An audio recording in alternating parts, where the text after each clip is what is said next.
जय जगत गुरु जय भारत।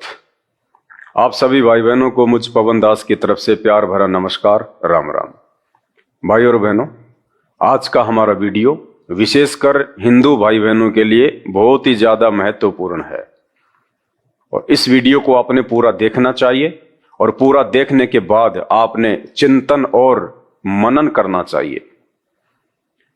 एक तरफ तो हम कहते हैं कि हिंदू धर्म सबसे पुराना धर्म है, सनातन धर्म सबसे पुराना धर्म है और हमारे जो धर्मशास्त्र हैं, गीता जी हैं, वेद, कुरान, पुराण, उपनिषद, मनु स्मृति, हम दुहाई देते हैं कि हमारे जो धर्म ग्रंथ हैं, शास्त्र हैं, वो सबसे पुराने हैं। उसके बावजूद भी आज हमारा हिंदू धर्म दुनिया में तीसरे नंबर पे क्यों है? हमारी संस्कृति सबसे पुरानी है, हमारे धर्मशास्त्र सबसे पहले लिखे गए, उसके बावजूद हमारा धर्म तीसरे नंबर पे क्यों? आपने रीजन जानना चाहिए। धर्मगुरु आपको रीजन नहीं बताएंगे। धर्मगुरुओं ने यदि आपको रीजन बता दिया, कारण बता दिया हिंदू धर्म के पूरे विश्व में तीसरे नंबर पे होने का, तो उनका जो रोजगार है वो उनके हाथ से चला जाएगा। और उनका रोजगार क्या है? इन्हीं धर्मशास्त्रों की आड़ में, गीता जी की आड़ में, भागवत की आड़ में, वेदों की आड़ में, पुराणों की आड़ में अपने और अपने परिवार का पेट पालन। तो हमारे धर्मगुरु आपको वास्तविक कारण नहीं बताएंगे कि हिंदू धर्म आज तीसरे नंबर पर क्यों है, जबकि हमारी संस्कृति सबसे पुरानी, हमारे धर्मशास्त्र सबसे पुराने। आज पूरे विश्व में ईसाई धर्म सबसे पहले नंबर पे है। पूरी दुनिया की 31% पॉपुलेशन आज ईसाई धर्म को मानती है, जबकि बाइबल तो 2000 साल पहले लिखी गई है। ईसा मसीह तो लगभग 2500 वर्ष के आसपास आए थे, फिर भी आज ईसाई धर्म दुनिया का सबसे टॉप धर्म। दूसरे नंबर पे इस्लाम धर्म का नंबर आता है, जबकि मोहम्मद साहब तो 1400 या 1500 साल पहले आए थे। ये कुरान शरीफ ये 1400 या 1500 वर्ष पहले लिखी गई है और फिर भी वो धर्म दुनिया के दूसरे नंबर पे है। 24% लोग पूरी दुनिया के इस्लाम को मानते हैं और तीसरे नंबर पे वो धर्म जिस धर्म की पुस्तकें सबसे पहले लिखी गई, जिस धर्म की सभ्यता और संस्कृति सबसे पुरानी, फिर भी आज पूरी दुनिया में मात्र 14% लोग हिंदू हैं। केवल 14%। बड़ी शर्म की बात है, डूब के मरने की बात है। ये कारण आपको धर्मगुरुओं ने नहीं बताया। क्यों नहीं बताया? उनका रोजगार छिन जाता है। कारण क्या है? जैसे हम किसी डॉक्टर के पास जाते हैं और कहते हैं कि साहब मुझे ये रोग है, मुझे बड़ी पीड़ा हो रही है, तो डॉक्टर उपचार शुरू करने से पहले क्या करता है? पहले वो ये जानने का प्रयास करेगा कि आपको ये रोग हुआ क्यों, इसके पीछे रीजन क्या है, उसके बाद वो आगे का उपचार शुरू करेगा। तो आप सभी हिंदू भाई बहनों को, सभी सनातन के मानने वालों को ये वीडियो बहुत ध्यान से सुनना चाहिए, जो आज आपको ये बताएगा कि हिंदू धर्म के विश्व में तीसरे नंबर पे होने का मुख्य कारण क्या है, क्यों हम इतने नीचे चले गए। इसके लिए आज मैं आपको एक छोटी सी कहानी सुनाता हूं। एक किसान था, बड़ी देरी से उसकी शादी हुई और लगभग 60 वर्ष की उम्र में उसे एक बेटा प्राप्त हुआ। बेटा जब 8-10 वर्ष का हुआ तो उस किसान की मृत्यु का समय नजदीक आ गया। उस किसान ने सोचा कि यदि कल को मेरी मृत्यु हो गई और जो रोजगार मैं करता हूं, जो खेतीबाड़ी में करता हूं, जो किसानी का काम करता हूं, मेरा बेटा तो उस काम को जान ही नहीं पाया, समझ ही नहीं पाया, आगे चल के धोखा खा जाएगा। तो उसने सोचा क्यों ना मैं एक पुस्तक लिख देता हूं और उस पुस्तक में मैं वो सारी बातें लिख देता हूं जो किसानी से संबंधित हैं। कौन सी फसल किस समय बीजनी है, कब उसके अंदर पानी देना है, ये सारी बातें मैं उसमें लिख देता हूं, ताकि जब मेरा बच्चा बड़ा होगा तो मेरे द्वारा लिखी गई इस पुस्तक को देखकर, पढ़कर वो आसानी से ये काम कर सकता है, वो धोखा नहीं खाएगा। ये सोचकर उस किसान ने एक पुस्तक लिख दी और कुछ समय बाद में उसकी मृत्यु हो जाती है। अब आप मुझे बताइए, बड़ा होने के बाद जब उस बच्चे ने वो किसानी का काम शुरू करना होगा और उसके पिता के द्वारा जो नियम लिख दिए गए हैं, जो जानकारी लिख दी गई है फार्मिंग के विषय में, यदि वो बच्चा उस पुस्तक में लिखी गई बातों के विपरीत किसानी के काम को करेगा तो क्या वो बच्चा जीवन में सफल होगा? कभी नहीं हो पाएगा। यदि वो बच्चा रबी की फसल के बजाय खरीफ की फसल का बीज डालेगा, जिस समय गेहूं का बीज डालने का समय है उस समय यदि वो बाजरा डालेगा, तो क्या वो बच्चा कभी उस फार्मिंग के काम में सफल हो सकता है? कभी नहीं हो पाएगा। उस बच्चे ने वैसा ही करना पड़ेगा यदि वो सफल होना चाहता है, तो जैसा उसके पिता ने उस पुस्तक में लिखा है। अन्यथा वो बच्चा जिंदगी में कभी भी किसानी के काम में सफलता प्राप्त नहीं कर सकता और अच्छी फसल ना होने के चलते वो बच्चा दिन ब दिन निर्धन होता चला जाएगा। भाई और बहनों, यही कारण है हिंदू धर्म के तीसरे नंबर पे होने का। जिन्हें हम अपना बाप मानते हैं, जिन्हें हम अपना भगवान मानते हैं, अपना इष्ट मानते हैं, किसे? श्री कृष्ण जी को। कौन से क्षेत्र का? आध्यात्मिक क्षेत्र का। उस हमारे बाप ने, उस हमारे पिता ने, उस हमारे इष्ट ने ये सोचकर कि आगे चल के भक्ति मार्ग में मेरे बच्चे धोखा ना खा जाएं, ये हिंदू धर्म तीसरे नंबर पे ना आ जाए, उसके लिए उन्होंने धर्म और धार्मिकता से संबंधित कि कौन से कर्म करने चाहिए, कौन से कर्म नहीं करने चाहिए, कौन से भगवान की पूजा करनी चाहिए, कौन से भगवान की पूजा करने से नुकसान होगा, ये सारी बातें श्री कृष्ण जी ने गीता जी के अंदर लिख के आप और हमारे लिए छोड़ दी कि जब मेरी मृत्यु हो जाएगी उसके बाद में मेरे वंशज, मेरे भारत देश के निवासी, मेरे बच्चे इस पुस्तक को पढ़ेंगे और फिर वो इस पुस्तक के अनुसार अपनी धार्मिक क्रियाओं को ठीक करेंगे, तो वो भक्ति मार्ग में सफल हो जाएंगे, अन्यथा वो धोखा खाएंगे।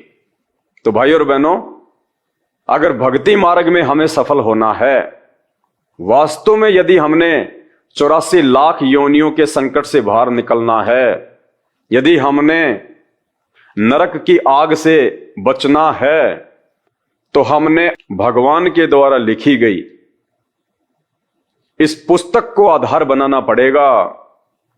क्योंकि ये गीता जी, ये वेद, ये पुराण, ये सब भक्ति का आधार है। यदि इन पुस्तकों से बाहर हमें कोई भक्ति का मार्ग बताता है कि तुम राधे राधे श्याम जपो, हरे रामा हरे हरे, हरे कृष्णा हरे हरे, तुम ये नारियल फोड़ दो, तुम ये पतासे बांट दो, तुम ये पीपल के पेड़ के धागा बांध दो, तुम ये पैदल यात्रा कर लो, तुम ये कावड़ ले आओ, तुम ये व्रत कर लो, यदि ये सारी की सारी क्रिया जिन्हें आज हम इन धर्मगुरुओं के कहने पे कर रहे हैं, यदि ये क्रियाएं हमारी गीता जी में नहीं है, हमारे धर्म शास्त्रों में उनका कहीं कोई वर्णन नहीं है, उल्लेख नहीं है, तो भाइयों और बहनों, हम कभी भी उस किसान के बेटे की तरह भक्ति मार्ग में सफल नहीं हो पाएंगे। हमने भक्ति मार्ग में उन्हीं क्रियाओं को करना पड़ेगा, उन्हीं मंत्रों का जाप करना पड़ेगा, उसी व्यक्ति को अपना जो है गुरु बनाना पड़ेगा, जिसके विषय में श्री कृष्ण जी ने गीता का ज्ञान देते समय इस पुस्तक में आप और हम सब के लिए लिख दिया। और जिस समय ये गीता जी का ज्ञान बोला गया था, उस समय ना कोई हिंदू था, ना कोई मुसलमान था, ना कोई सिख था, ना ईसाई था, ना जैन था, ना बौद्ध था। तो ये गीता जी का ज्ञान संपूर्ण मानव जाति के लिए है। ये मुसलमानों के लिए भी है, ये हिंदुओं के लिए भी है, सिखों के लिए भी है। तो आज हम जानने का प्रयास करेंगे कि श्री कृष्ण जी ने भक्ति मार्ग के विषय में गीता जी में क्या बोला है। बहुत ही शॉर्ट में बताऊंगा, और कहते हैं समझदार को संकेत ही काफी होता है, बाकी भैंस के आगे चाहे कितना बीन बजा लो उससे कोई फायदा नहीं है।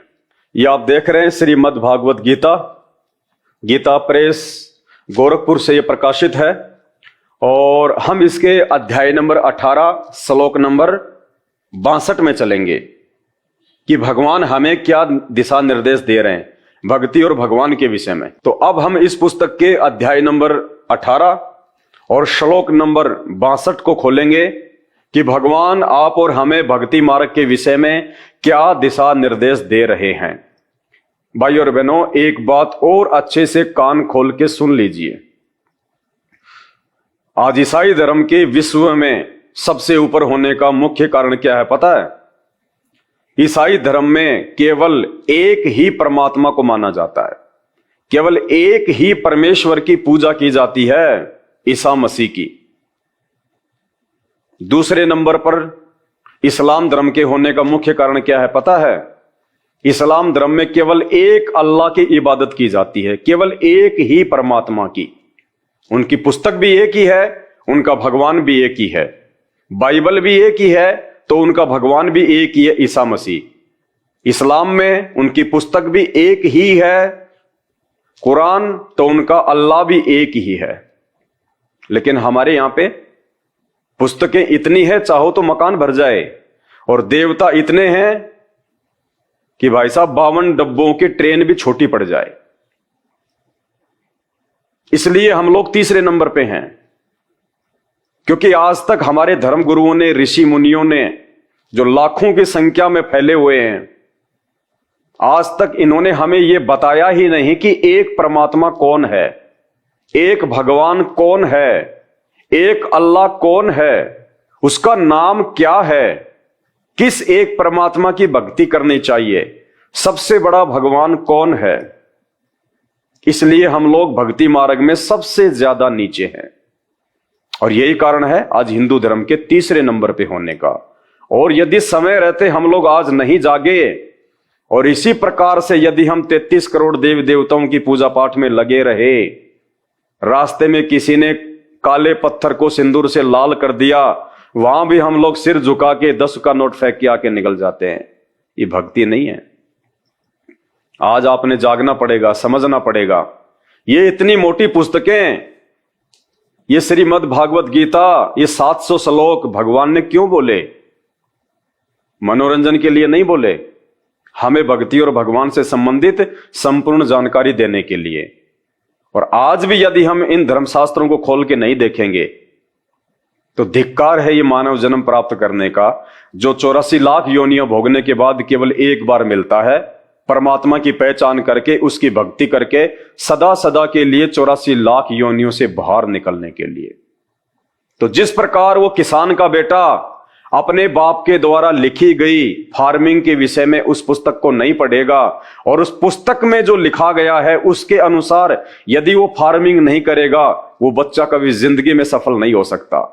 ठीक इसी प्रकार श्री कृष्ण जी ने, भगवान ने जो पुस्तक लिखी है, जो इन्होंने ज्ञान दिया है गीता जी का, यदि हम उनके अनुसार भक्ति क्रिया नहीं करेंगे, और किसी भी ऐरे गहरे नत्थु बहरे छोटे मोटे बाबा जी ने, गुरु जी ने, धर्मगुरु ने, शंकराचार्य ने, 1008 की उपाधि लेके बैठे संत महंतों ने हमें जो भी भक्ति मार्ग का पाठ पढ़ा दिया मनमाना, उसको हम फॉलो करते हुए जा रहे हैं, तो कहां से भक्ति बनेगी, कहां से भगवान मिलेगा?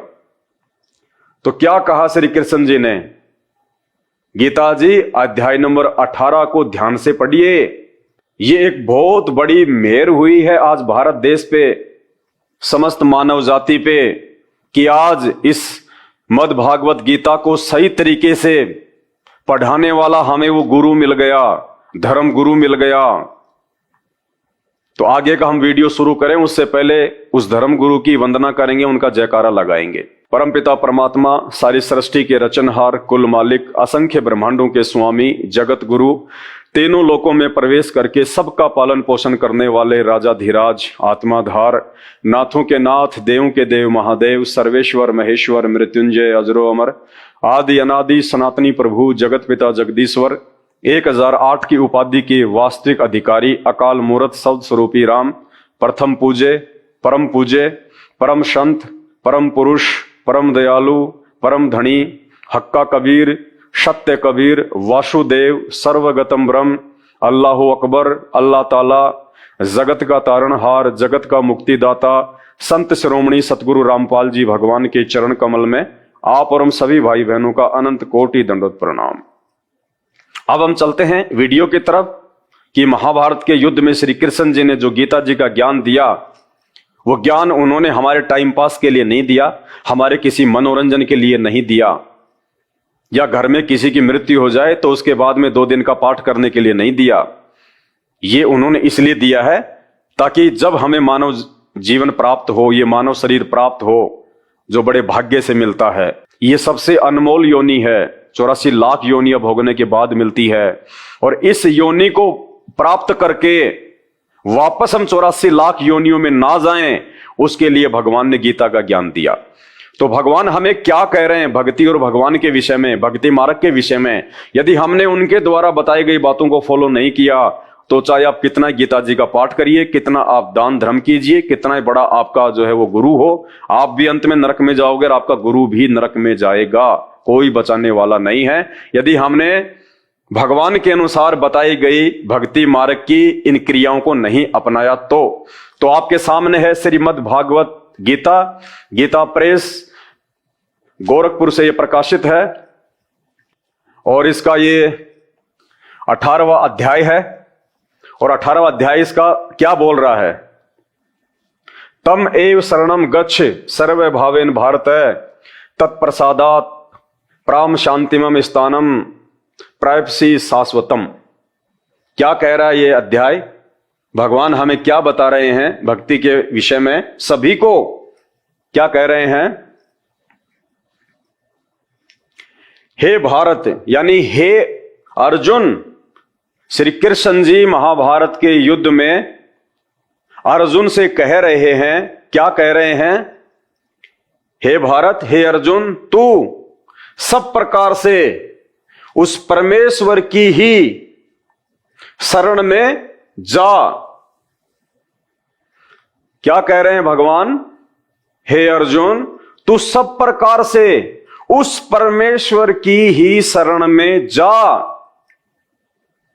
यहां श्री कृष्ण जी ने अपने आप को स्पष्ट रूप से यह मना कर दिया कि वो परमेश्वर मैं नहीं हूं, जिस परमेश्वर की शरण में जाने से सदा सदा के लिए जन्म और मृत्यु का रोग समाप्त हो जाएगा, जिस परमेश्वर की शरण में जाने से 84 लाख योनियों के महादुख से हम बाहर निकल जाएंगे।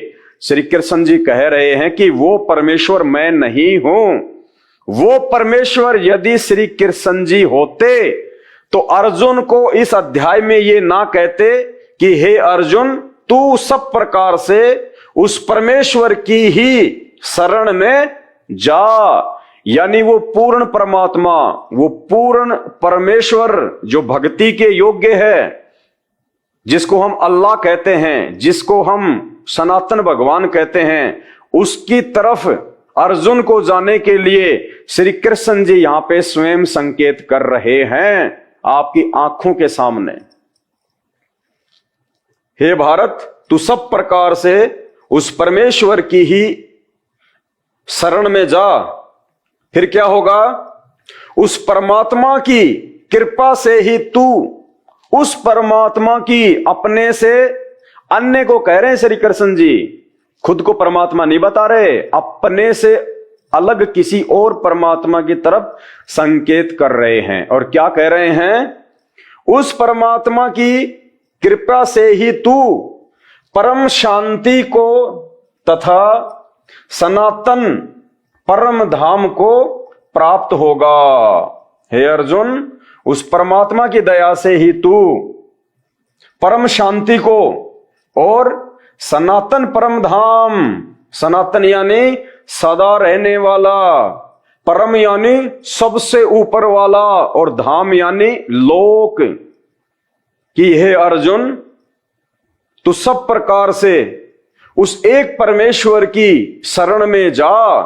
यानी वो एक परमेश्वर श्री कृष्ण जी नहीं हैं। श्री कृष्ण जी अगर वो एक परमेश्वर होते तो अर्जुन को ये कह देते कि मैं तेरे सामने खड़ा हूं, वो परमात्मा आ जा मेरी शरण में। लेकिन यहां श्री कृष्ण जी अर्जुन को किसी और परमात्मा की तरफ संकेत कर रहे हैं कि जब तक तू उसकी शरण में नहीं जाएगा तब तक ना तो तू कभी शांति को प्राप्त होगा और ना ही तू कभी उस परम धाम को प्राप्त कर पाएगा जिस परम धाम में जाने के बाद में फिर जीव कभी लौटकर वापस संसार में नहीं आता, जन्म और मरण में नहीं आता, गधा और कुत्ता बनने के लिए वापस नहीं आता। तो भाई और बहनों, ये गीता अध्याय नंबर 18 श्लोक नंबर 62। आप सभी भाई बहन शिक्षित हैं, अनपढ़ नहीं हैं, और ये शास्त्र इसीलिए आज दिए हैं परमात्मा ने आप और हमको सभी भाषाओं में। और इन शास्त्रों को पढ़ने के लिए जो ज्ञान चाहिए, जो शिक्षा चाहिए, वो भी परमात्मा ने हमारे को इन 50 वर्षों में ही दी है, क्योंकि ये भक्ति का युग है। इस समय हम लोग उस परमात्मा को प्राप्त कर सकते हैं। हम सदा सदा के लिए उस शाश्वत स्थान में, उस परम धाम को हम जा सकते हैं, जिस परम धाम के विषय में श्री कृष्ण जी स्पष्ट रूप से यहां पे अर्जुन को संकेत कर रहे हैं। आप पढ़े लिखे हैं, मूर्ख नहीं हैं, इसलिए एक बार फिर से श्लोक को ध्यान से पढ़िए। श्री कृष्ण जी यदि वो एक परमात्मा होते, एक परमेश्वर होते, तो श्री कृष्ण जी तो महाभारत के युद्ध में ये बात बोलते समय अर्जुन के सामने खड़े थे। लेकिन फिर भी वो कह रहे हैं कि हे भारत, हे अर्जुन, देखिए लिखा हुआ है हे भारत यानी हे अर्जुन, तू सब प्रकार से उस परमेश्वर की ही शरण में जा। अपने से अलग कोई और भगवान बता रहे हैं श्री कृष्ण जी, अपने से अलग कोई और जो है परमात्मा बता रहे हैं। वो परमात्मा कौन है? जब तक हमें उस परमात्मा का नाम, गांव और पता मालूम नहीं होगा तब तक हमारी भक्ति शुरू भी नहीं हो सकती। श्री कृष्ण जी ने खुद को भगवान मान के पूजने से मना कर दिया, क्योंकि वो किसी और की तरफ इशारा कर रहे हैं। आप हॉस्पिटल में जाओ किसी अपने रिश्तेदार को लेके जिसको भयंकर रोग है, और हॉस्पिटल में जाते डॉक्टर उसको चेक करके कहे कि भाई साहब मेरे बस की बात नहीं है, यदि तुम सब प्रकार से इसके हर एक रोग से मुक्ति चाहते हो और शांति चाहते हो तो किसी और डॉक्टर की शरण में जाओ। इसका मतलब वो डॉक्टर तो फेल हो गया, उस डॉक्टर ने अपने आप को जो है छोटा साबित कर दिया कि जो रोग इसको है वो रोग काटना मेरे बस की बात नहीं है, तुम्हें किसी और की शरण में जाना पड़ेगा, किसी और हॉस्पिटल में जाना पड़ेगा। तो श्री कृष्ण जी हमारा ये जन्म मरण का रोग नहीं काट सकते, क्योंकि श्री कृष्ण जी यानी श्री विष्णु जी तो खुद जन्म और मरण के रोगी हैं। इसलिए अर्जुन को कह रहे हैं, सच्ची बात बता रहे हैं कि हे भारत, तू सब प्रकार से उस परमेश्वर की ही शरण में जा। उस परमात्मा की कृपा से ही तू परम शांति को तथा सनातन परम धाम को प्राप्त होगा। अब यदि कोई श्री कृष्ण जी के आगे अगरबत्ती जलाता है, घंटी बजाता है, राधे राधे करता है, हरे रामा हरे कृष्णा बोलता है, श्री कृष्ण जी की मूर्ति को अपने घर में लाके रखता है, उसी को भगवान मानता है, तो भाई श्री कृष्ण जी की इसमें कोई गलती नहीं है। क्योंकि यहां श्री कृष्ण जी ने अपनी पूजा के लिए स्पष्ट रूप से मना कर दिया, ये कह के कि अर्जुन तू सब प्रकार से उस परमेश्वर की शरण में जा और उसकी कृपा से ही तू शांति को और परम धाम को प्राप्त होगा। श्री कृष्ण जी ने फाइनल कर दिया कि मेरे बस की बात नहीं है तेरा जन्म मरण का रोग काटना, तुझे गधा कुत्ता सुअर बनाने से बचाना, मेरे बस की बात नहीं है। अब कौन है वो परमात्मा? जब श्री कृष्ण जी ने अगर ये बात बताई है तो समाधान भी श्री कृष्ण जी बताएंगे कि फिर वो एक भगवान कौन है, क्योंकि अर्जुन को तो मालूम ही नहीं है। अब श्री कृष्ण जी ही बताएंगे ये बात भी कि वो एक परमात्मा कौन है, कहां मिलेगा, क्या उसका नाम है और कैसे उसकी जानकारी प्राप्त हो। ये भी तो भगवान का ही काम है ना फिर बताना। अगर उन्होंने रास्ता बता दिया, उन्होंने ये बात बोल दी डॉक्टर ने कि भैया ये रोग काटना मेरे बस की बात नहीं है, मैं इतना बड़ा डॉक्टर नहीं हूं, अगर तुझे इसका ये रोग संपूर्ण रूप से कटवाना है तो किसी जो है दूसरे डॉक्टर की जो है वो शरण में जा। अब वो मरीज जो है वो क्या बोलेगा, डॉक्टर साहब फिर वो कौन डॉक्टर है, हॉस्पिटल का नाम बताओ, फिर हम तो अनजान हैं, हमें क्या पता, आप तो डॉक्टर हो, आपकी तो जान पहचान है, आप तो सब जानते हो। तो श्री कृष्ण जी बताएंगे अब हमें इसी गीता जी में कि वो एक परमेश्वर कौन है, वो एक परमात्मा कौन है और उसकी सही जानकारी कहां से मिलेगी, कौन दे सकता है जिससे तेरा 84 लाख का रोग कटे।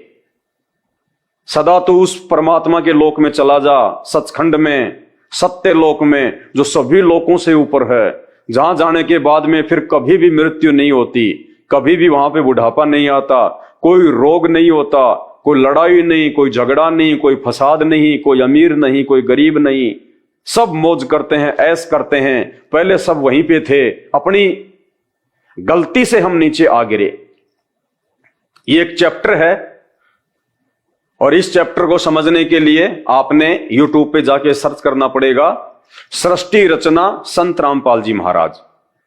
जब तक आप ये सृष्टि रचना को नहीं समझेंगे, नहीं सुनेंगे, आप अध्यात्म के विषय में कुछ भी नहीं जान पाएंगे। तो अब श्री कृष्ण जी हमें बताएंगे कि उस एक परमेश्वर के विषय में कौन जानता है, कौन बता सकता है कि वो एक परमात्मा कौन है, एक परमेश्वर कौन है, जो सबसे बड़ा भगवान है, देवों का देव है और उसी की केवल पूजा करनी चाहिए। उसके अलावा कोई भी यहां पे पूजा के योग्य नहीं है, ना 33 करोड़ देवी देवता, ना ब्रह्मा विष्णु महेश, ना ये दुर्गा जी। तो कौन है वो परमात्मा जिस परमेश्वर की शरण में जाने के लिए श्री कृष्ण जी यानी भगवान अर्जुन को कह रहे हैं? उसका जवाब हमें मिलेगा अध्याय नंबर 4 और श्लोक नंबर 34 में, जो श्री कृष्ण जी बता रहे हैं। चलिए हम चलते हैं अध्याय नंबर 4 और श्लोक नंबर 34। तो ये आ गया हमारा अध्याय नंबर 4 और उसका ये श्लोक नंबर 34। यह अध्याय नंबर 4 है, गीता जी का आपके सामने है और इसका इस श्लोक नंबर 34। क्या कह रहे हैं भगवान कि उस एक परमेश्वर की जो मैंने तेरे को बात बताई है ना, कि वो एक ही परमात्मा, एक ही परमेश्वर है, उसी की शरण में जाने से तेरे को ये परम शांति मिलेगी। नहीं तो हमेशा तू लफड़ों में रहेगा, तू दुखों में रहेगा, कभी भी तू शांति को प्राप्त नहीं कर सकता। आज इंसान है, फिर तू कल को सूअर बनेगा, तू गधा बनेगा, बैल बनेगा, कभी तुझे शांति नहीं होगी।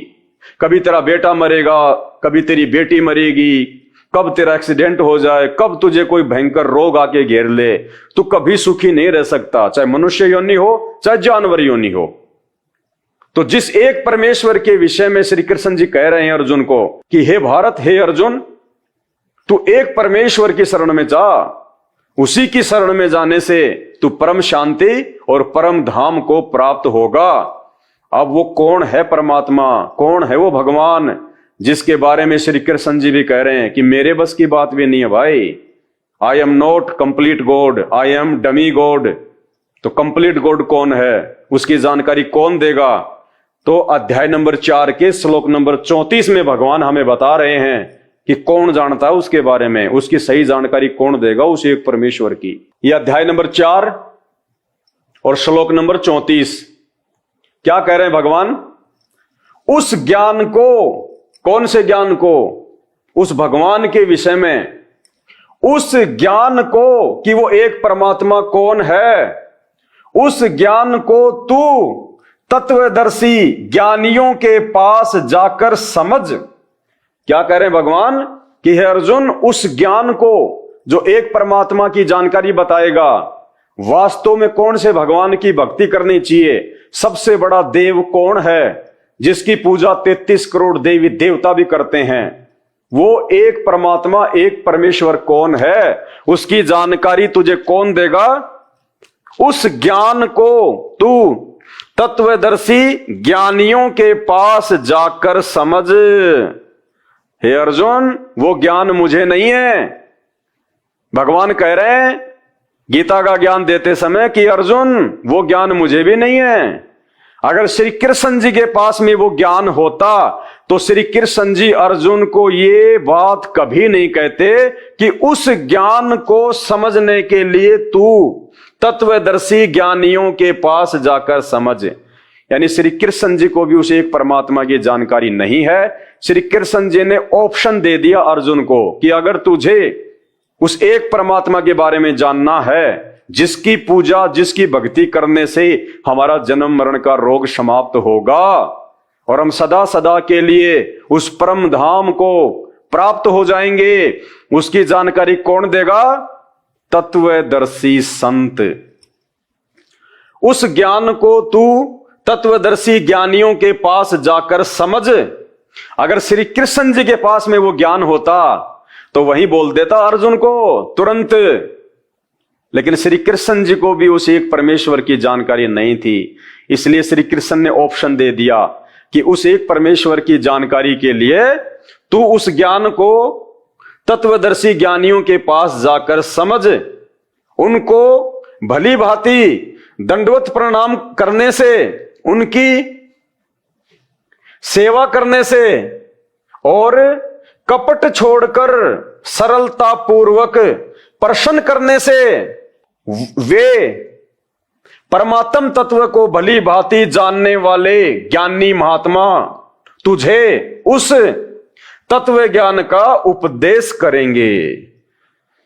यानी हे अर्जुन, यदि तुझे उस एक परमात्मा की जानकारी प्राप्त करनी है कि सबसे बड़ा भगवान कौन है, वो एक अल्लाह कौन है, जिसने ये पूरी दुनिया बनाई है, सृष्टि बनाई है, हमको भी बनाया है, आपको भी बनाया है, ब्रह्मा विष्णु महेश को भी बनाया है, दुर्गा को भी उसी ने पैदा किया है, ये चांद तारे सूरज धरती आकाश पाताल जीव जंतु सब उसी ने बनाए हैं। अगर तुझे उस एक परमेश्वर की जानकारी चाहिए तो तू किसी उस ज्ञान को तू तत्वदर्शी ज्ञानियों के पास जाकर समझ। उनको भली भांति दंडवत प्रणाम करने से, उनकी सेवा करने से और कपट छोड़कर सरलता पूर्वक प्रश्न करने से वे कौन? वो तत्वदर्शी संत परमात्म तत्व को भली भांति जानने वाले ज्ञानी महात्मा तुझे उस तत्व ज्ञान का उपदेश करेंगे। और भाइयों और बहनों, वो तत्वदर्शी संत जिसके विषय में गीता जी में श्री कृष्ण जी कह रहे हैं, वो तत्वदर्शी संत आज इस धरती पे प्रकट है। ये आप और हमारा सौभाग्य है, ये गोल्डन चांस है यहां से निकलने का, 84 लाख योनियों से बाहर निकलने का, सदा सदा के लिए उस परम शांति और उस परम धाम को प्राप्त करने का। वो तत्वदर्शी संत आज धरती पे संत रामपाल जी के रूप में है। भाइयों और बहनों, हाथ कंगन को आरसी क्या, पढ़े लिखे को फारसी क्या, ये हिंदुओं का सर्वश्रेष्ठ ग्रंथ है। और इस ग्रंथ में जब खुद गीता का ज्ञान देने वाला भगवान ये कह रहा है कि अर्जुन, अगर तुझे उस एक परमेश्वर की जानकारी प्राप्त करनी है, जिसकी शरण में जाने के बाद तू हर प्रकार से शांति को प्राप्त करेगा, उस प्रातम सनातन धाम को प्राप्त करेगा, जहां जाने के बाद जीव कभी वापस लौट के नहीं आता, यानी 84 में धक्के नहीं खाता। उस एक परमेश्वर की जानकारी यदि तुझे प्राप्त करनी है और उसकी भक्ति करके यदि तुझे सदा सदा के लिए यहां से निकलना है, इन दुखों से, इन परेशानियों से, तो उसकी जानकारी अध्याय नंबर 4 श्लोक नंबर 34 में कह रहे हैं कि तू उस ज्ञान को तू तत्वदर्शी ज्ञानियों के पास जाकर समझ। और वो तत्वदर्शी संत, वो तत्वदर्शी ज्ञानी जो आज उस एक परमेश्वर की जानकारी बता रहा है सन 1994 से, इस धरती पर एकमात्र वो तत्वदर्शी संत, वो ज्ञानी महात्मा संत रामपाल जी हैं। ये स्वयं ही वो परमेश्वर है और स्वयं ही ये तत्वदर्शी संत की भूमिका निभा रहे हैं। अब इससे ज्यादा खुल्लम खुल्ला और भगवान क्या बताएंगे? ये बात आज 5000 साल से ऊपर हो गया गीता जी को लिखे हुए, हमारे इन नकली और पाखंडी धर्म गुरुओं ने आज तक नहीं बताई। ये बात भी उस तत्वदर्शी संत ने ही आके बताई। ये संत रामपाल जी ने ही ये गीता जी खोल के दिखाया और बताया कि भाई तुम्हारे भगवान क्या कह रहे हैं, श्री कृष्ण जी क्या कह रहे हैं और तुम क्या कर रहे हो। श्री कृष्ण जी तो कह रहे हैं कि मेरे पास में वो ज्ञान नहीं है, अगर होता तो वो दे देते उसी समय। तत्वदर्शी संत के बारे में क्यों बोलते?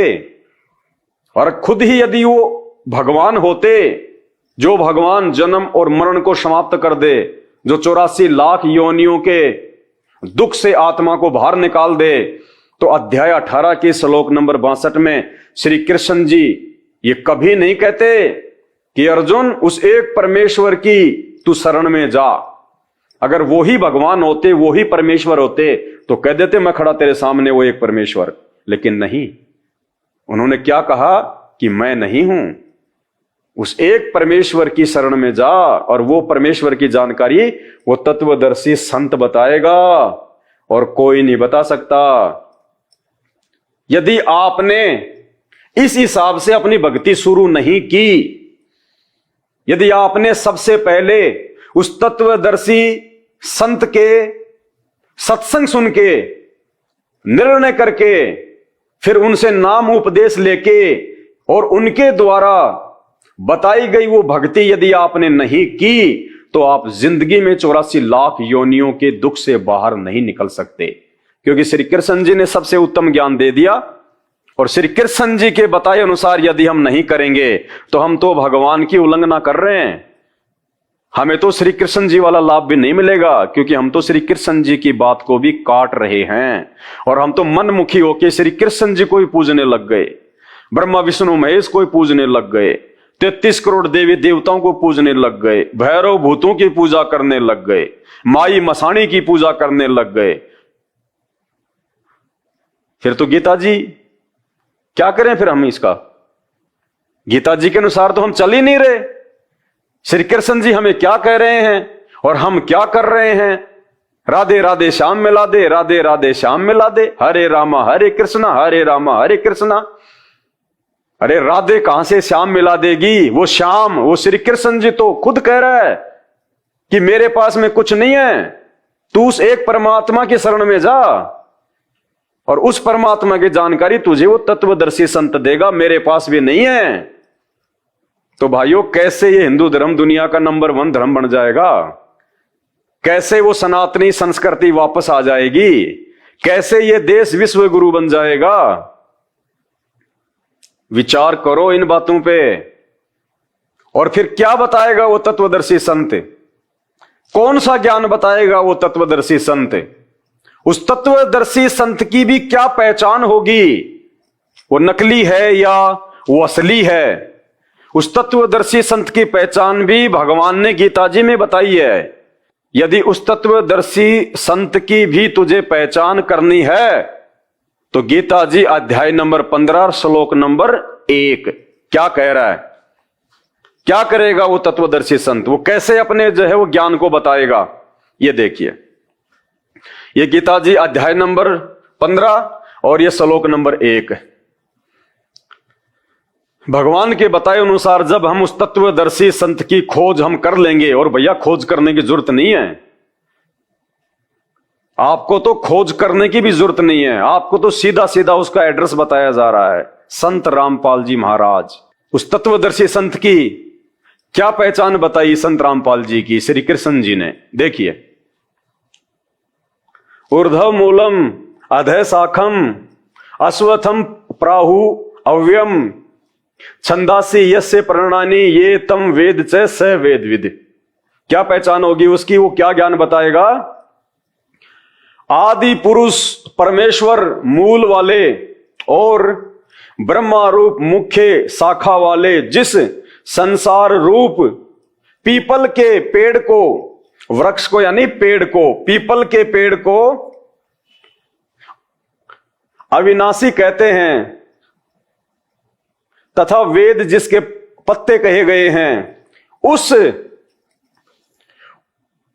उस संसार रूप वृक्ष को जो पुरुष, जो ज्ञानी, जो महात्मा मूल सहित, यानी उसकी जड़ से लेके उसके पत्तों तक जो पूरा का पूरा विवरण दे दे, जो पुरुष मूल सहित तत्व से जानता है, वह वेद के तात्पर्य को जानने वाला है। क्या कहा श्री कृष्ण जी ने उस तत्वदर्शी संत की पहचान के विषय में? कि संसार रूपी पीपल के पेड़ के सभी भागों को, कि उसकी जड़ कौन है, उसके पत्ते कौन है, उसकी डारियां कौन है और उसके वो टहनी कौन है, जो पुरुष, जो महात्मा उस पूरे आध्यात्मिक पीपल के पेड़ के सभी भागों को जो तत्व से बता दे, वो तत्वदर्शी संत होगा। तो भाई और बहनों, उस पीपल के पेड़ का वो चित्र जो गीता जी अध्याय नंबर 15 श्लोक नंबर 1 में लिखा हुआ है, 4 युगों में यदि किसी ने सार्वजनिक तौर पे गीता जी को दिखा के टीवी चैनलों पे यदि किसी ने बताया है, तो केवल संत रामपाल जी हैं, केवल संत रामपाल जी। क्योंकि गीता जी में भगवान ने अर्जुन को उस तत्वदर्शी संत की यही पहचान बताई है, कि उस तत्वदर्शी संत की यही पहचान होगी जो तुझे एक परमात्मा की जानकारी देगा, जो तुझे असली भक्ति देगा, कि वो संसार रूपी पीपल के वृक्ष के सभी विभागों को सही सही बता देगा, पूरी सृष्टि रचना को बता देगा कि देव कौन है, महादेव कौन है, ब्रह्मा विष्णु महेश कौन है, आप और हम कौन हैं, और वो पूर्ण परमात्मा कौन है। तो देखिए, वो पीपल का पेड़ जो संत रामपाल जी ने शास्त्रों से खोल के बताया है, उसका चित्र बना के हमें समझाने के लिए, ये देखिए भाई बहनों, गीता जी अध्याय नंबर 15 और श्लोक नंबर 1 के अनुसार भगवान ने जिस तत्वदर्शी संत की पहचान बताई है कि वो तत्वदर्शी संत होगा, वो ज्ञानी महात्मा होगा जो तुझे एक परमेश्वर की जानकारी बताएगा, जो तुझे एक भगवान की भक्ति बताएगा, और उसी के बताए अनुसार पूजा पाठ करने से, भक्ति करने से, दान पुण्य करने से तू उस परम शांति को और उस परम धाम को प्राप्त होगा। ये गीता जी का सर्वश्रेष्ठ ज्ञान है। तो ये जो पहचान है उस परमेश्वर की, कि वो एक परमात्मा कौन है, ये सृष्टि क्या है, देव महादेव क्या है, ये ब्रह्मा विष्णु महेश क्या है, हम क्यों जन्म ले रहे हैं, हम क्यों जो है वो मर रहे हैं, 84 लाख योनियां क्या हैं, अच्छे कर्म क्या हैं और बुरे कर्म क्या हैं, ये सारी जानकारी आज संत रामपाल जी ने आके दी है। उस तत्वदर्शी संत ने, जिसके विषय में गीता जी में भगवान खुद अर्जुन को सलाह दे रहे हैं कि तू ज्ञानियों के पास जाकर, उस तत्वदर्शी संत के पास जाकर उनको दंडवत प्रणाम करके, सरलता पूर्वक, अभिमान को त्याग के, कपट को छोड़ के, उनके चरणों में पड़ के, दंडवत करके उस ज्ञान के विषय में जान, फिर तुझे वो तत्वदर्शी संत उस परमात्म ज्ञान की जानकारी देगा। तो सन 1994 से उस तत्वदर्शी संत की भूमिका में धरती पे जिस तत्वदर्शी संत के विषय में गीता जी में भगवान बता रहे हैं, आज आपके सामने प्रकट है। दर्शकों, जगत गुरु संत रामपाल जी महाराज के अद्भुत अलौकिक सत्संग प्रवचनों ने हिंदुस्तान में ही नहीं बल्कि विश्व में एक आध्यात्मिक ज्ञान की क्रांति ला दी है। लाखों श्रद्धालुओं ने हमें इन सत्संगों के प्रसारण के लिए बधाई पत्र भेजे हैं। इसके साथ साथ कुछ श्रद्धालुओं ने कुछ शंकाएं भी हमारे को भेजी हैं। हमने उन सब श्रद्धालुओं की शंकाओं के निवारण के लिए संत रामपाल जी महाराज से भेंट की तथा महाराज जी से उन सभी शंकाओं का निवारण जाना, जिसकी जिज्ञासा हमारे दर्शकों में बनी हुई है। तो आइए अब जानते हैं परम पूज्य जगत गुरु तत्वदर्शी संत रामपाल जी महाराज से आपकी हर शंका का समाधान। महाराज जी, हमने सुना है कि आप जी श्री ब्रह्मा जी, श्री विष्णु जी, श्री शिव जी आदि देवताओं की पूजा छुड़वाते हैं, क्या ये उचित है? ब्रह्मा विष्णु महेश को हम छुड़वा सकते हैं? हम कोई बालक हैं? परमात्मा कबीर जी आदरणीय गरीबदास साहिब जी को सतलोक लेकर गए थे। वह सब सतीथि से परिचित करा कर, ब्रह्मा विष्णु महेश की सतीथि से परिचित करा कर वापस छोड़ दिया। उसके बाद उन्होंने कहा था, तीनों देवा कमल दल बसे, ये ब्रह्मा विष्णु महेश प्रथम इनकी वंदना फिर सुन सतगुरु उपदेश। उनका था कि तीनों ब्रह्मा विष्णु ये तीनों देवा कमल दल में बसते, हमारे कमलों में, इन दलों में अंदर रहते हैं। और प्रथम इनकी वंदना, ये मंत्र जो करते हैं हम इनकी साधना करते हैं। और फिर सुन सतगुरु उपदेश, सतगुरु के ज्ञान को सुनो और उसका पूरा कंप्लीट कोर्स लो, तब ये बात बनेगी। अब ब्रह्मा विष्णु महेश हमारे कोई दुश्मन नहीं है। कई कहते हैं कि आपके गुरु जी तो ब्रह्मा विष्णु महेश को छुड़वाते हैं। ब्रह्मा विष्णु महेश को हम छुड़वा सकते हैं? अब जैसे ऊर्ध्व मूलम अधः शाखम, ऊपर को जड़ वाला, नीचे को तीनों गुण रूपी शाखा वाला, उल्टा लटका हुआ संसार रूपी वृक्ष है। अब इसमें क्या है? ऊपर को जड़ता पूर्ण परमात्मा, नीचे को तीनों गुण रूपी संसार रूपी वृक्ष की शाखा है। तो क्या कोई शाखा को काट देगा बुद्धिमान व्यक्ति? पेड़ की शाखा को कोई काटने की कहेगा कि इसको तो फेंक दो काट के, फिर लटका के करेंगे बाकी का हम? तो कहने का भाव ये है कि जैसे परमात्मा कहा करते कि जैसे हमने भक्ति रूपी पौधा बीजना है और हम नर्सरी से कोई पौधा लाए, कैसे बीजेंगे? उसको गड्ढा खोदेंगे और उस गड्ढे में उसको जड़ों की तरफ से दबाकर मिट्टी में, फिर उस जड़ों की मूल की सिंचाई करेंगे।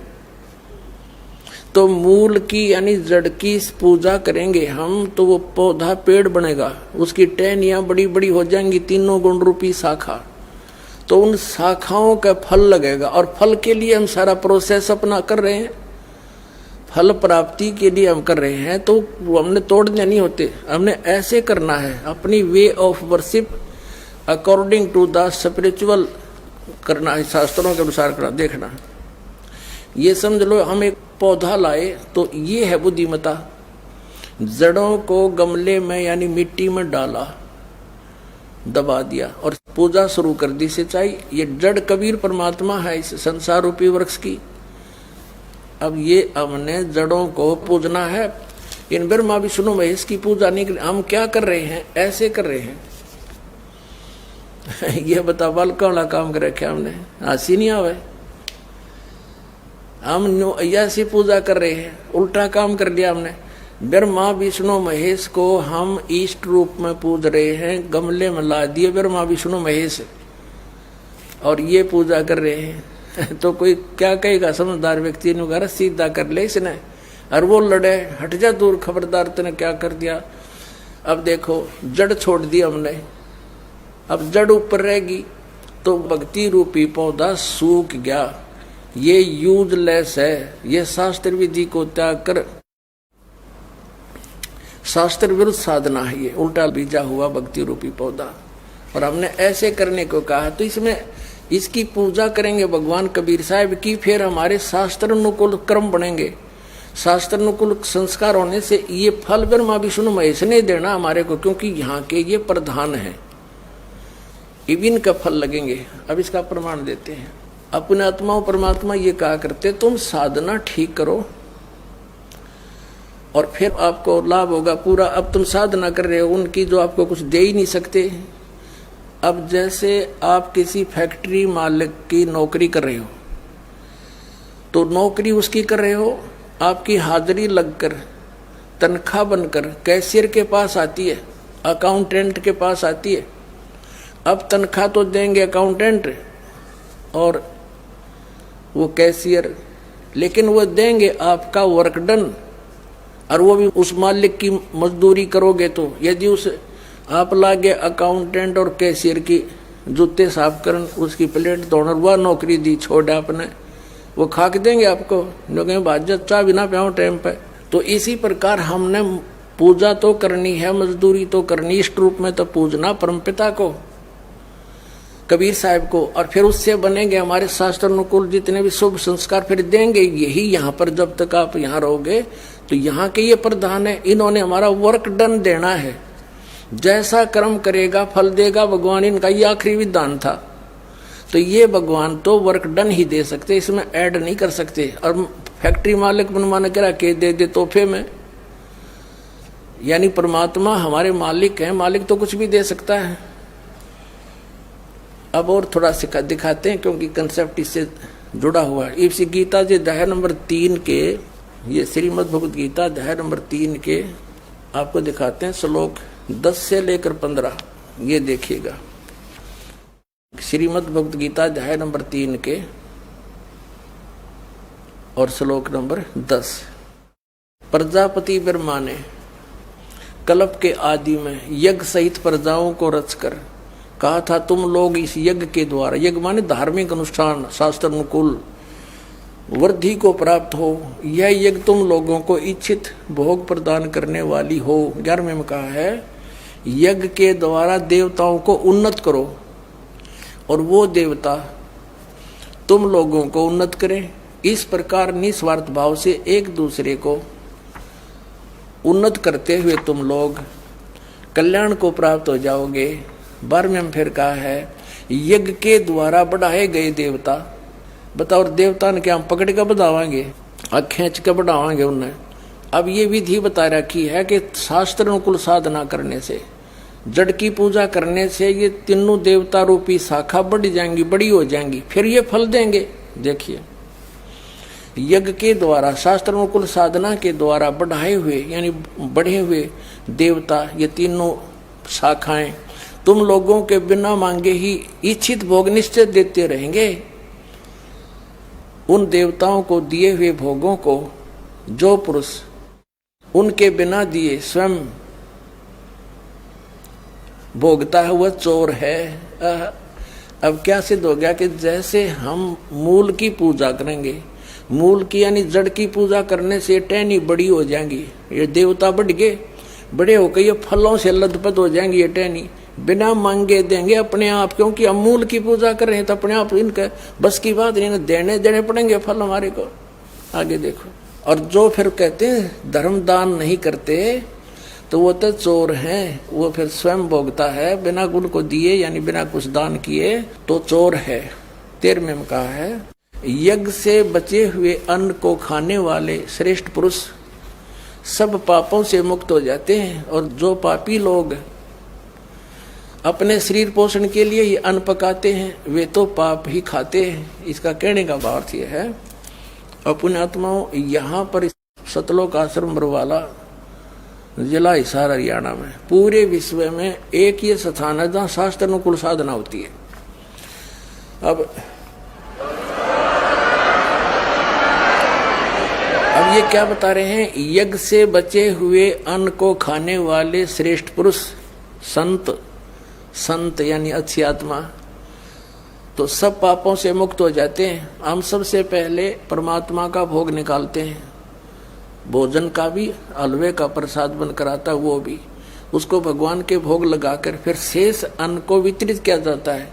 तो ये कहते हैं यज्ञ से बचे हुए अन्न को खाने वाले संत, साधु संत भक्त, यज्ञ से बचे हुए अन्न को खाने वाले संत है यानी साधु संत भक्त आत्माएं, अच्छी आत्माएं सब पापों से मुक्त हो जाते हैं। अब कहने का भाव ये है कि यहाँ पहले भगवान को भोग लगा के शेष बचे हुए अन्न को उसके बच्चों को वितरित किया जाता है, वो महापाप नाशक बन जाता है। तो यहाँ आओगे तो सारी साधना मिल लगेगी आपने, तो सब पापों से मुक्त आप होगे। ज्ञान सुनोगे, धर्म यज्ञ, ज्ञान यज्ञ, प्रणाम यज्ञ, सारी यज्ञ, सब साधना, पूरा ट्रीटमेंट दिया जाएगा। फिर कहते हैं जो दान धर्म नहीं करते हो तो चोर हैं भगवान के।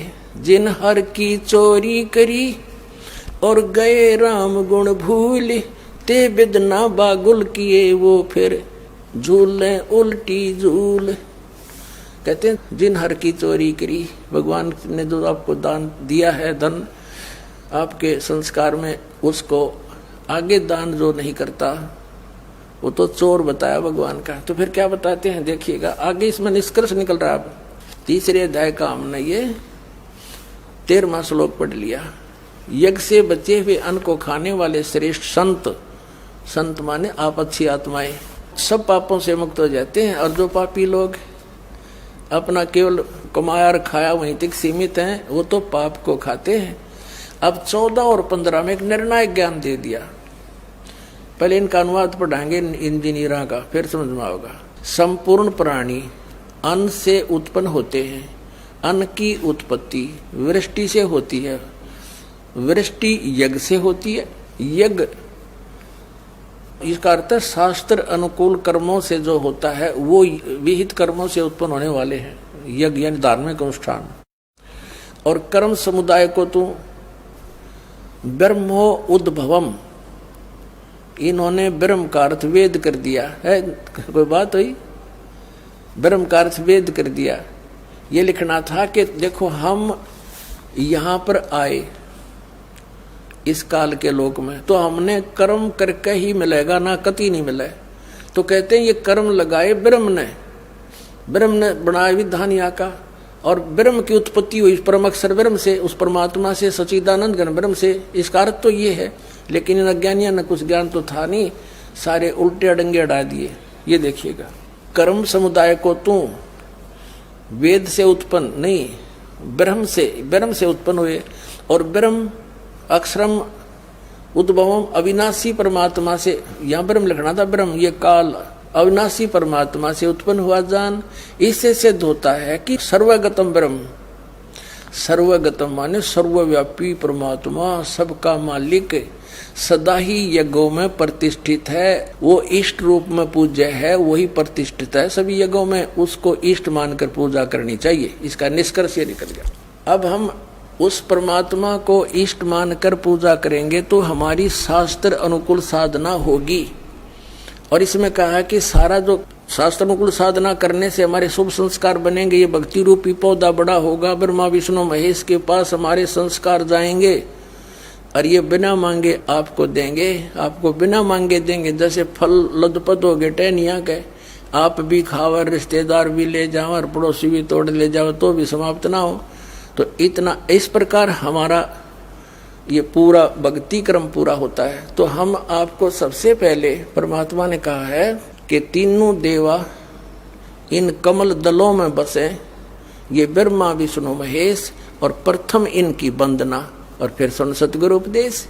तो हम इनकी पूजा नहीं कर रहे, हम किसी का किराया दे रहे हैं। जैसे हम टैक्स भर रहे हैं बिजली का, हम बिल भर रहे हैं इसका टेलीफोन का, वो पूजा थोड़ी कर रहे हैं, वो तो हम उनको दे रहे हैं। तो हमें हमारी सुविधाएं जारी रखेंगे, नहीं देंगे तो कनेक्शन काट देंगे। तो हम शास्त्र अनुकूल साधना कंप्लीट कोर्स ना करके अपनी अपनी डफली पीट रहे हैं, जिस कारण से हम परमात्मा से मिलने वाली साधना से वंचित होकर के हम नास्तिक होते जा रहे थे। अब परमात्मा ने दया करी आपके ऊपर और इस दास के ऊपर। इस दास को बनाया वो तत्वदर्शी संत, और जो ज्ञान परमात्मा 600 वर्ष पहले छुपा गए थे खजाना, इस दास को चाबी दे दी। अब दास ने खोल दिया उसके बच्चों के सामने, अब खाओ और खर्चो, चलो सतलोक में।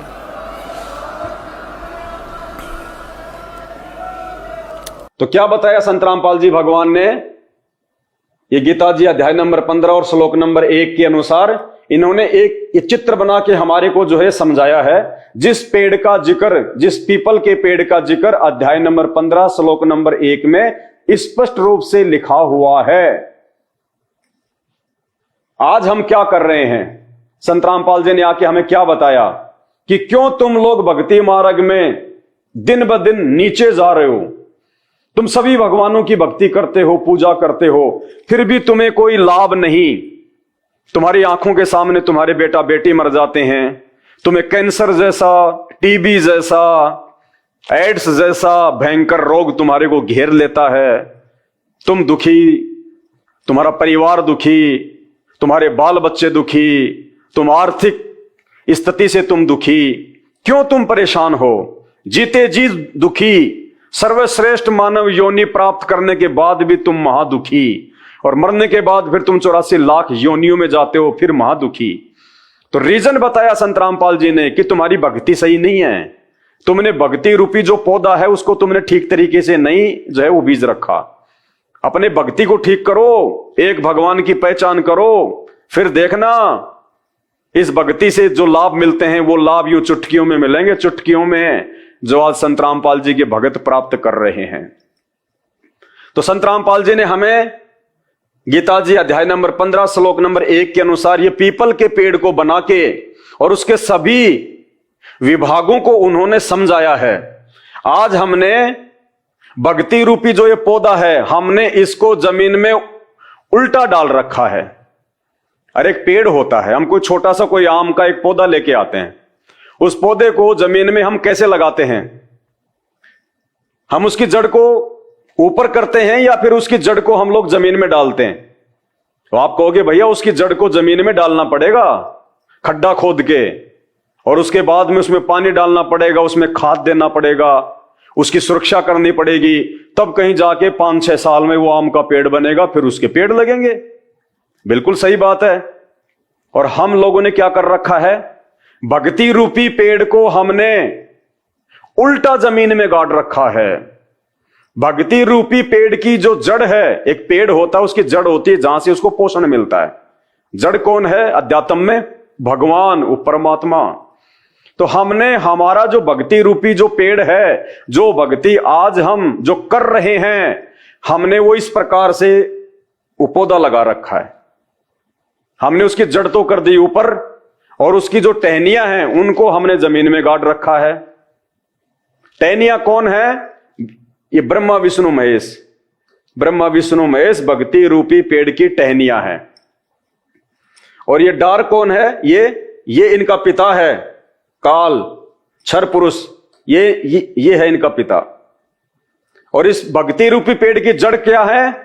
ये कबीर परमात्मा, वेद जिसके विषय में चीख रहे हैं कि वो एक परमात्मा, एक भगवान, जो मुर्दे को जिंदा कर दे, अंधे को आंख दे दे, जो कोढ़ी को काया दे दे, निर्धन को जो माया दे दे, सारे सुख दे दे, और अंत में मोक्ष कर दे, 84 लाख योनियों से बाहर निकाल दे, वो एक परमात्मा इस भक्ति रूपी पेड़ की जड़ है। ये जहां से सबको पोषण मिलता है, जो तीनों लोकों में जो प्रवेश करके सबका पालन पोषण करता है, वो जड़ रूपी ये परमात्मा है। और हमने क्या कर दिया? हम ब्रह्मा विष्णु महेश की भक्ति कर रहे हैं। ब्रह्मा विष्णु महेश से भी नीचे भैरव भूत की भक्ति कर रहे हैं, पत्थरों को पूज रहे हैं, पेड़ को पूज रहे हैं, सांप को पूज रहे हैं, घास फूस को पूज रहे हैं, जो आगे आ गया उसी को पूज लिया। तो हमने हमारे भक्ति रूपी पेड़ को सही प्रकार से जमीन में लगाना पड़ेगा। जब तक हम इस भक्ति रूपी पेड़ को सही तरीके से नहीं लगाएंगे, जो ये जड़ है, जब तक हम इस पौधे को सही करके और हम इसको सही प्रकार से जो है वो जमीन में नहीं डालेंगे, और फिर इसमें खाद बीज नहीं डालेंगे, इसके अंदर पानी नहीं डालेंगे, तब तक ये पौधा सही तरीके से परिपक्व नहीं होगा। तो फिलहाल हमने क्या कर दिया? भक्ति रूपी पेड़ को हमने जमीन में उल्टा गाड़ रखा है। यानी हमने भक्ति तो करनी चाहिए उस एक परमात्मा की, इस कबीर परमात्मा की, जिससे हमारे को सारे जो है वो सुख मिले, लेकिन हमने भक्ति किसकी शुरू कर दी? इस पेड़ की टहनियों की। हमने टहनियों को जमीन में गाड़ दिया कि अब ये पेड़ बहुत जल्दी बड़ा होगा और इसके जो है आम लगेंगे। अरे पेड़ को भैया आप टहनियों सहित अंदर डालोगे, पेड़ सूख जाएगा। तो हमने जो भक्ति है वो ब्रह्मा विष्णु महेश की नहीं करनी, हमने भक्ति करनी है जड़ रूपी इस परमात्मा की। उसके बाद देखना, जब हम इस पेड़ को हम सही तरीके से लगा देंगे जमीन में, फिर देखना ये टहनी भी फलेगी, इसके फल भी लगेंगे। यही ब्रह्मा विष्णु महेश फिर हमारे को लाभ देंगे, क्योंकि वो तत्वदर्शी संत रामपाल जी भगवान हमारे को सही प्रकार से फिर वो मंत्र देंगे इन देव देवताओं के, ब्रह्मा विष्णु महेश के।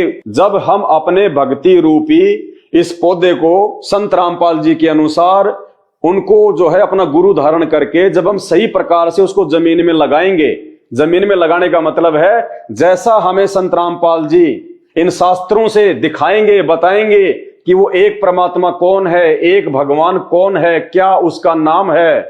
जब तक हम उस एक भगवान की संत रामपाल जी को अपना गुरु बना के, और जब संत रामपाल जी हमें वो मंत्र देंगे उस अनुसार जब तक हम साधना नहीं करेंगे, हम कभी भी भक्ति मार्ग में सफल नहीं हो सकते। और इसी प्रकार से हम दुखी होते रहेंगे, हम परेशान होते रहेंगे। जैसा कि आज आम हिंदुस्तानी 90% लोग हिंदुस्तान में जो सभी देवी देवताओं की पूजा करते हैं, फिर भी महादुखी, सारे दुख, आंखों के आगे बेटा बेटी मर रहे हैं, काम धंधे उनके फेल हो रहे हैं, कोई हारी बीमारी से परेशान है, हॉस्पिटल भरे पड़े हैं। क्यों? अरे भक्ति से तो सुख होते हैं। भक्ति करते करते यदि आपके ऊपर दुख आ रहे हैं तो आपकी भक्ति सही नहीं है, आपका भक्ति करने का वो तरीका सही नहीं है, आप जिसकी भक्ति कर रहे हैं वो भगवान सही नहीं है।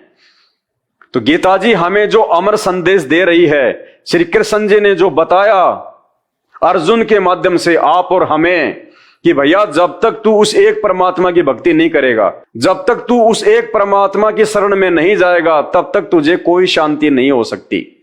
और उस एक परमात्मा की जानकारी गीता जी अध्याय 4 श्लोक नंबर 34 में वो तत्वदर्शी संत बताएगा। और उस तत्वदर्शी संत की क्या पहचान होगी? गीता अध्याय नंबर 15 श्लोक नंबर 1 कि वो भक्ति रूपी पेड़ का वो चित्र बना के और तुझे सही प्रकार से समझाएगा कि भक्ति कौन से भगवान की करनी चाहिए। ब्रह्मा विष्णु महेश से ऊपर तो उनका पिता है, उसकी मां है दुर्गा और शैतान, उससे ऊपर है ये परमात्मा, सबसे ऊपर। जब हम इस एक परमात्मा की भक्ति शुरू करेंगे, संत रामपाल जी को अपना गुरु बना के, उसके बाद देखना, उसके बाद जब आम के पौधे को जब हम सही प्रकार से जमीन में लगा देंगे और जब हम उसकी रखवाली करेंगे, समय पे उसमें खाद डालेंगे, उसके अंदर वो पानी डालेंगे, फिर देखना 5 साल में कैसे वो पेड़ तैयार होता है। और फिर इतने आम लगेंगे, इतने फल लगेंगे, आप भी खाओ, रिश्तेदार भी ले जाओ, फिर भी लदपद रहेंगे। और वर्तमान में हमने क्या कर रखा है? भक्ति रूपी आम के पौधे की जड़ तो हमने ऊपर कर रखी है और जो उसकी टहनियां हैं उनको हमने जमीन में गाड़ रखा है, और उसमें हम लोग जो है वो पानी डाल रहे हैं कि ये पेड़ बनेगा, ये पेड़ बनेगा। नहीं, पेड़ को सही तरीके से लगाएंगे तभी वो फलेगा, तभी वो फल देगा। तो आज हम जितने भी भारतवासी हैं या विश्व में जितने भी व्यक्ति हैं जिन्होंने अभी तक संत रामपाल जी के सत्संग सुनना शुरू नहीं किया और जिन्होंने संत रामपाल जी को भक्ति मार्ग में अपना गुरु धारण नहीं किया, वो व्यक्ति अपना भक्ति रूपी आम का पौधा उल्टा लगा रखा उसने जड़ तो ऊपर कर रखी है और टहनियों को यानी देवी देवताओं को जमीन में गाड़ के फिर उनके अंदर वो पानी डाल रहा है। कभी भक्ति सफल नहीं होगी, कभी वो पेड़ नहीं फलेगा। हमने पेड़ को सीधा करना पड़ेगा, जड़ को हमने जमीन में डालना पड़ेगा, उसके बाद वो टहनियां, वो ब्रह्मा विष्णु महेश, फिर उनके आम लगेंगे, क्योंकि हमारी विधि सही हो गई, हमारा भक्ति का मार्ग सही हो गया। और ये भक्ति का मार्ग गीता जी के अनुसार अभी आपको दिखा दिया, इसमें लिखा हुआ है, आप खुद भी मार्केट से लाके आप इसको देख लेना और फिर सवाल करना अपने धर्मगुरुओं से, जिनके पीछे आप आंख बंद करके बैठे हो, अपना जीवन बर्बाद कर रहे हो, कि गुरुदेव ये गीता जी अध्याय 18 श्लोक नंबर 62 क्या कह रहा है? ये श्री कृष्ण जी तो कह रहे हैं कि तू एक परमात्मा की शरण में जा। अरे अगर श्री कृष्ण जी परमात्मा होते तो किसी दूसरे परमात्मा की शरण में जाने के लिए क्यों बोलेगा? और फिर उस एक परमात्मा की जानकारी श्री कृष्ण जी को भी नहीं है, उसके लिए कह रहा कि अर्जुन उस एक परमात्मा की जानकारी के लिए गीता अध्याय 4 श्लोक नंबर 34 में कह रहा है कि तू किसी तत्वदर्शी संत की खोज कर, वो तत्वदर्शी संत तुझे बताएगा कि एक परमात्मा कौन है, भक्ति क्या है। तो भाइयों, आप और हमारा सौभाग्य है, ये परम सौभाग्य है, आज वो एक तत्वदर्शी संत रामपाल जी हैं जो धरती पे आए हुए हैं, हम सबको ये अनमोल ज्ञान दे रहे हैं। और जब तक हम संत रामपाल जी के सत्संग सुनना शुरू नहीं करेंगे और विशेषकर उनके द्वारा बताई गई सृष्टि रचना को हम नहीं पढ़ेंगे, नहीं समझेंगे, तब तक हम किसी भी धर्म ग्रंथ को नहीं समझ पाएंगे। और उसके बाद देखना ये देश कैसे अध्यात्म में सीढ़ी दर सीढ़ी, सीढ़ी दर सीढ़ी, सभी धर्मों से ऊपर, सभी धर्मों से ऊपर वापस वही सनातन संस्कृति, वही सनातन सभ्यता, वही हमारा देश पूरे विश्व में विश्व गुरु के नाम से विख्यात होगा। क्योंकि जो भी कुछ होता है यहाँ पे भक्ति से होता है। हमारा देश जब कभी पहले धर्मगुरु था, विश्व गुरु था, तो हमारे देश को उस समय धर्मगुरु साइंस ने नहीं बनाया, वैज्ञानिकों ने नहीं बनाया था, राजनीति या राजनेताओं ने नहीं बनाया था, धर्म गुरुओं ने बनाया था, ऋषि मुनियों ने बनाया था। तो आज भी अगर ये देश विश्व गुरु बनेगा, धर्म गुरु बनेगा और बनेगा तो सिर्फ और सिर्फ संत रामपाल जी की भक्ति के बदौलत बनेगा। और कोई नहीं है इस देश को धर्मगुरु बनाने वाला, विश्व गुरु बनाने वाला। और अगर आपको विश्वास नहीं है तो ये ब्रह्मा विष्णु महेश जी को कहां तक का ज्ञान है। जिस ब्रह्मा विष्णु महेश के विषय में हम कहते हैं, हमारे ये नकली धर्मगुरु हमें रात दिन ये पाठ पढ़ाते हैं कि ब्रह्मा जी ने पूरी सृष्टि बनाई है, ब्रह्मा विष्णु महेश से बढ़ के कोई नहीं है। वो ब्रह्मा विष्णु महेश को भी खुद ज्ञान नहीं है सृष्टि का। इसीलिए तो भगवान ने, विष्णु जी ने, इसीलिए तो गीता जी में कहा है कि अर्जुन तू उस एक परमात्मा की शरण में जा, एक परमात्मा की जो है उस शरण में। तो श्री कृष्ण जी को हो चाहे विष्णु जी को हो, बात एक ही है। तो ब्रह्मा विष्णु महेश को भी ज्ञान नहीं है। अपनी आंखों से देख लो एक बार, थोड़ा सा दिखाऊंगा बस, समझदार को संकेत ही काफी होता है। ये देखिए आपकी आंखों के सामने श्रीमद् देवी भागवत सचित्र मोटा टाइप गीता प्रेस गोरखपुर से यह प्रकाशित है और इसका पेज नंबर है 130। तीसरा स्कंद है। नारद जी, जिस ब्रह्मा जी के विषय में हमारे धर्मगुरु कहते हैं कि ब्रह्मा जी ने सृष्टि बनाई है, ब्रह्मा जी को तो खुद नहीं पता कि सृष्टि जो है किसने बनाई है। नारद जी जो ब्रह्मा जी के जो बेटे हैं, जो पुत्र हैं, वो क्या कह रहे हैं? नारद जी कहते हैं, व्यास जी प्राचीन समय की बात है, यही संदेह मेरे हृदय में भी उत्पन्न हो गया था। कौन सा संदेह? कि ये सृष्टि का रचयिता कौन है, किसने बनाई है ये दुनिया, एक भगवान कौन है, सबसे बड़ा भगवान कौन है। नारद जी कह रहे हैं व्यास जी से कि एक समय मेरे मन में भी ये संदेह हो गया था और फिर मैं अपने पिताजी के पास गया, ब्रह्मा जी के पास में। देखना, नारद जी कहते हैं व्यास जी प्राचीन समय की बात है, ये संदेह मेरे हृदय में भी उत्पन्न हो गया था। तब मैं अपने पिता अमित तेजस्वी ब्रह्मा जी के स्थान पर गया और उनसे इस समय जिस विषय में तुम मुझसे पूछ रहे हो उसी विषय में मैंने पूछा। मैंने कहा, यानी नारद जी ने कहा, पिताजी ये संपूर्ण ब्रह्मांड कहां से उत्पन्न हुआ? यानी नारद जी को भी नहीं पता। नारद जी अपने पिताजी से पूछ रहे हैं, ब्रह्मा जी से क्या कह रहे हैं? मैंने कहा पिताजी ये संपूर्ण ब्रह्मांड कहां से उत्पन्न हुआ है? विभो आपने सम्यक प्रकार से इसकी रचना की है अथवा विष्णु इस विश्व के रचयिता हैं। नारद जी कह रहे हैं कि पिताजी आपने दुनिया बनाई है या फिर भगवान विष्णु ने बनाई है, या शंकर ने इसकी सृष्टि की है, या फिर शंकर भगवान ने बनाई है दुनिया। सृष्टि का रचयिता कौन है? जगत प्रभु आप विश्व की आत्मा हैं, सच्ची बात बताने की कृपया करें। नारद जी कह रहे अपने पिताजी को, ब्रह्मा जी को, कि आप झूठ मत बोलना, मुझे ये सच्ची बात बताओ कि ये जो सृष्टि है, ये जो दुनिया है, ये जो ब्रह्मांड है, ये आपने बनाए हैं या भगवान विष्णु ने बनाए हैं या फिर शंकर जी ने बनाए हैं? आप विश्व के आत्मा हैं, सच्ची बात बताने की कृपा करें। किन देवताओं की पूजा करनी चाहिए? नारद जी कह रहे हैं कौन से देवता की पूजा करनी चाहिए? जबकि नारद जी तो हमेशा देवताओं के बीच में रहते हैं। नारद जी को भी नहीं पता कि ब्रह्मा की पूजा करनी चाहिए या विष्णु की करनी चाहिए या फिर शंकर जी की करनी चाहिए। ये तो नारद जी कह रहे हैं भाइयों और बहनों, नारद जी। जब नारद जी को इस बात का नहीं पता है कि कौन से भगवान की पूजा करनी चाहिए, तो हमारे यहाँ के धर्मगुरुओं को कहां से पता चल जाएगा? इन शंकराचार्यों को कहां से जो है वो पता चलेगा? इसीलिए तो भगवान ने कहा है गीता जी में, भगवान ने किसी शंकराचार्य की तरफ संकेत नहीं किया। भगवान क्या कह रहे हैं? अगर तुझे उस एक परमात्मा की जानकारी प्राप्त करनी है अर्जुन, तो किसी तत्वदर्शी संत की शरण में जा, उसकी खोज कर। तो नारद जी को भी नहीं पता, जबकि ये तो ब्रह्मा विष्णु महेश के बीच में रहते हैं। जगत प्रभु आप विश्व की आत्मा हैं, सच्ची बात बताने की कृपा करें।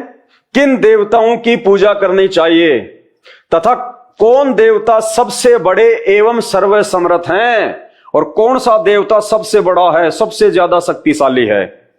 निष्पाप ब्रह्मा जी इन सभी प्रश्नों का समाधान करके मेरे हृदय के संदेह को दूर करने की कृपा करें। सत्यवती नंदन व्यास जी, इस प्रकार मेरे प्रश्न करने पर लोक पितामह ब्रह्मा जी मुझसे कहने लगे, नारद जी कह रहे हैं कि हे व्यास जी, जब मैंने ये सवाल अपने पिताजी से पूछा, ब्रह्मा जी से, तो उसके बाद में ब्रह्मा जी ने मुझे क्या उत्तर दिया कि सृष्टि का रचयिता कौन है। क्या कह रहे हैं ब्रह्मा जी, आप देखना अपनी आंखों से, ब्रह्मा जी को भी ज्ञान नहीं है सृष्टि का। क्या कह रहे हैं ब्रह्मा जी? ब्रह्मा जी ने कहा, बेटा मैं इस प्रश्न का क्या उत्तर दूं, ये प्रश्न बड़ा ही जटिल है। ब्रह्मा जी कह रहे हैं, बेटा मैं क्या जवाब दूं इस सवाल का, ये तो बड़ा ही जटिल सवाल है। यानी ब्रह्मा जी को भी नहीं पता। जिस ब्रह्मा जी को हम सृष्टि का रचयिता मान रहे हैं अपनी मूर्खता के चलते, अज्ञानता के चलते, जैसा हमारे नकली धर्मगुरुओं ने हमें कह दिया वैसा ही हमने मान लिया, क्योंकि हम धर्मशास्त्रों से अपरिचित। आज उस तत्वदर्शी संत ने आके ये श्लोक बताए।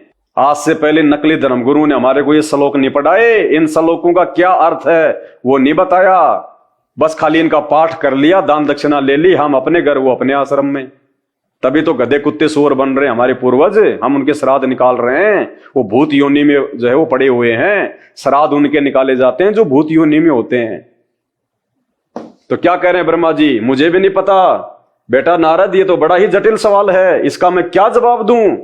अगर जवाब होता, ब्रह्मा जी को अगर इस बात का पता होता कि सबसे बड़ा भगवान कौन है, सबसे शक्तिशाली देवता कौन है, कौन से देवता की पूजा करनी चाहिए और ये सृष्टि की रचना किसने की है, तो ब्रह्मा जी ये नहीं कहते कि बेटा ये तो बड़ा ही टेढ़ा सवाल है, मैं क्या जवाब दूं। यानी ब्रह्मा जी को भी नहीं पता। ब्रह्मा जी ने कहा, बेटा मैं इस प्रश्न का क्या उत्तर दूं, यह प्रश्न बड़ा ही जटिल है। महाभाग, तुम भगवान विष्णु से इसका समुचित समाधान पा सकते हो। ब्रह्मा जी ने टाल दी आफत, कहा बेटा तू भगवान विष्णु के पास जा, वो तुझे इसका सही जवाब जो है वो बताएगा। और भगवान विष्णु तो गीता जी का ज्ञान दे रहा है। भगवान विष्णु कौन? श्री कृष्ण जी। और श्री कृष्ण जी अर्जुन से कह रहे हैं कि मेरे को तो नहीं पता भाई उस एक परमात्मा का। वो तो कह रहे हैं तू एक परमेश्वर की शरण में जा, और फिर कह रहे हैं कि उस एक परमेश्वर की जानकारी तुझे वो तत्वदर्शी संत बताएगा। भाइयों, वो तत्वदर्शी संत आज धरती पे संत रामपाल जी हैं। संत रामपाल जी, इन बातों को मजाक में लोगे, अंत में रोओगे खून के आंसू। बहुत भयंकर और विनाशकारी समय आने वाला है। आने वाले 5 वर्षों में पूरे विश्व की काया पलट जाएगी, पूरे विश्व की। ये भविष्यवाणियां पहले हो चुकी हैं। सन 1994 से संत रामपाल जी दिन रात एक करके लोगों को समझा रहे हैं, और आज हम लोग 8 वर्षों से आप भाई बहनों को जगा रहे हैं, समझा रहे हैं। जितना जल्दी हो सके अपनी आंखें खोल लो और सत्संग सुनना शुरू कर दो संत रामपाल जी के।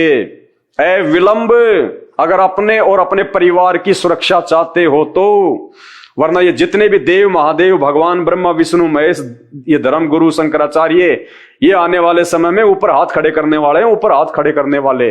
इन पत्थरों के देव महादेव की तो औकात ही क्या है, इन मंदिर और मस्जिदों की तो औकात ही क्या है। जो मूर्तियां ना सुन सकती, ना चल सकती, ना देख सकती, ना बोल सकती, जो खुद अपना बचाव नहीं कर सकती मूर्तियां, वो आप और हमारा बचाव कहां से करेंगी। ए विलंब, जितना जल्दी हो सके संत रामपाल जी के सत्संग सुनना शुरू कर दो, और ए विलंब उनको अपना गुरु धारण कर लो, और उनके द्वारा बताई गई वो भक्ति एक परमात्मा की शुरू कर दो। फिर तुम्हें आगे चल के पता चलेगा कि एक परमात्मा, वो एक परमात्मा स्वयं ही वो तत्वदर्शी संत बन के आता है। तत्वदर्शी संत की भूमिका कोई दूसरा नहीं निभा सकता, वरना आपको इस धरती पे लाखों जो है वो तत्वदर्शी वो संत मिल जाते। 4 युगों में आपने कभी सुना भी नहीं होगा जगत गुरु, तत्वदर्शी, कोई भी साधु संत महात्मा ने आज तक अपने नाम से पहले तत्वदर्शी नहीं लगाया, क्योंकि वो जानते ही नहीं कि ये तत्व होता क्या है। उस तत्व के विषय में वो जानते नहीं, उस सृष्टि रचना के विषय में जानते ही नहीं। 4 युगों में एकमात्र यदि किसी धर्मगुरु ने अपने नाम से पहले तत्वदर्शी संत लगाया है तो केवल संत रामपाल जी हैं। इसी बात से अपनी आंखें खोल लो। जो गीता जी में 5000 साल पहले इस भगवान ने लिख दिया, और 4 युगों में एकमात्र संत जिसने अपने नाम के पहले तत्वदर्शी संत लगाया है, इसी बात से भी पहचान कर लो। और जब आप उनका ज्ञान सुनना शुरू करोगे, यूट्यूब पे आप उनके सत्संग सुनना शुरू करोगे, फिर तो आपका सब कुछ खुल जाएगा। सब कुछ जो आज से पहले बंद पड़ा हुआ था। तो भाई और बहनों, इन देव देवताओं के चक्कर से निकलो, इन नकली और पाखंडी धर्मगुरुओं के जाल से बाहर निकलो, वरना सारे के सारे शैतान के एजेंट हैं, काल के एजेंट हैं। अंत में 84 लाख योनियों में ठोकेंगे सपरिवार, फिर बचाने वाला कोई नहीं होगा, फिर ये दोहे श्लोक समझाने वाला कोई नहीं होगा, फिर तो कर्म भोगने पड़ेंगे। कर्म, इन कर्मों से यदि कोई निकाल सकता है बाहर, यदि कोई छुटकारा दिलवा सकता है आज अपनी भक्ति से, तो केवल संत रामपाल जी हैं धरती पे, दूसरा कोई नहीं है। इसी के साथ आज का वीडियो एंड करता हूं। आगे फिर परमपिता परमेश्वर सतगुरु रामपाल जी भगवान के आशीर्वाद से जो भी जानकारी बन पड़ेगी आप जी तक पहुंचाऊंगा। मानना या न मानना ये आपके अपने भाग्य के ऊपर है। बंदी छोड़ सतगुरु रामपाल जी भगवान की जय हो।